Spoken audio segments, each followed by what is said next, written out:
Dinner time is stressful for everybody I know, and I fancy myself a little bit of a ninja in the kitchen, so I'm here to help you. And if you use these 3 tips, dinner time is going to be stress-free for you too. Tip number 1, you're going to have to plan ahead.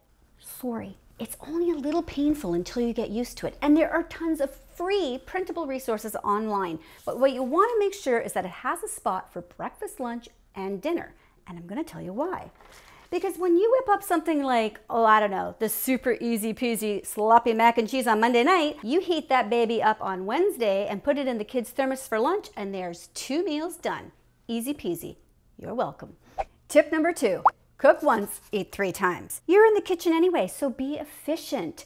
Don't just double a recipe, triple a recipe. And look for freezer-friendly meals like soup, spaghetti, chili, and you can find a ton of great recipes at clubhouse.ca.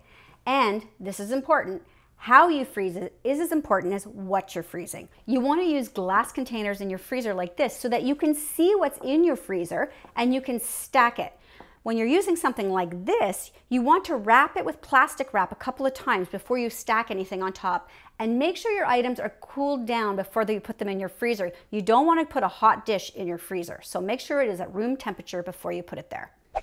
Tip number 3, throw a party. Get your family in the kitchen with you. A couple of times a month, we like to get in the kitchen and cook up a storm. At the end of the day, I have 12 meals in the freezer and a couple of trays of baked goods for school lunches. My 2 daughters, aged 9 and 11, have been doing this so long that they now have breakfast covered all on their own.